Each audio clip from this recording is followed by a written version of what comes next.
Okay, YouTube, just a really quick video from me. There's actually been a story that's been in the news for about a week and a half that I've been dying to comment on. It's frustrated me on so many levels that I thought I would make a YouTube video and get your guys' opinions. First, let me say, if you are a gay tourist and you go on a gay cruise and your cruise takes you to a part of the world where it's illegal to be gay, where gay sex is actually banned by their laws, my guess is you probably should be on your best behavior when you're in that country. I personally, me and Brian, have a policy that we do not travel to any country in the world where it's illegal to be gay. We do not put ourselves in positions where we basically leave our lives and our future up to the hands of people who are already homophobic and who would discriminate against us. And I think it's unwise, like companies like Atlantis, a gay cruise line, that actually takes these gay men down to countries like the Dominican Republic, where actually they have laws that ban gay sex. Now that's off my chest, I want to go on to the actual story. Last week, or about a week and a half ago, two gay men decided it would be smart to go down to the Dominican Republic and have sex on their balcony. Now, originally when the story broke, you wouldn't have known that they had sex on their balcony. The story was playing out like it was a gay rights abuse, something that had been done to them, like they were being the victims of a crime. That these two gay men were being singled out and arrested by the Dominican Republic, and it was being basically all over the blogs and all over the news about how these two guys were victims and they were in the Dominican custody of these police officers.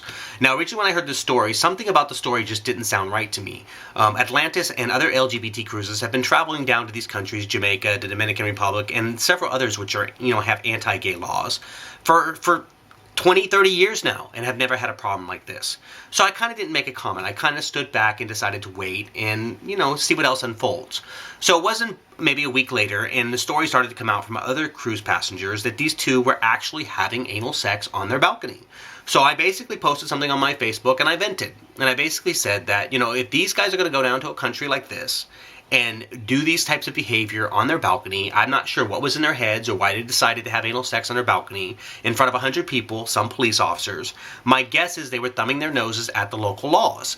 If you're gonna do that, you better own it. Because when I hear you claim that you're being picked on for being a gay man, actually, go ahead and listen for yourself. A minor offense to us. It was frightening to us. And we didn't know how to respond to that because we don't come from a world or a country that prosecutes people for being gay.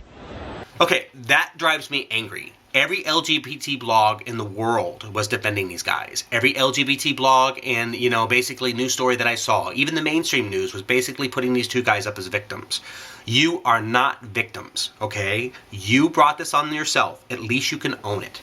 If you go down to a country like the Dominican Republic and you decide to have anal sex in front of a whole bunch of people on a dock and you get arrested, you better own it.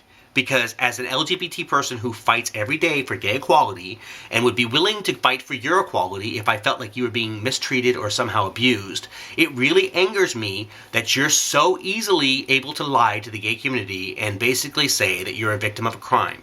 You are not a victim of a crime. It is illegal for anybody to have sex in public on a balcony of a ship in the Dominican Republic. I believe if you were heterosexual or homosexual, if you were doing that same act, you would have been arrested. Now you guys spent 2 days in jail and you paid a $1,000 fine. And as far as I'm concerned, I think you got off pretty lucky. So it really frustrated me, YouTube. Sometimes people have to be held accountable for their own actions. And if you're going to do this type of behavior, just own it. Okay, YouTube, I'll talk to you soon. Take care.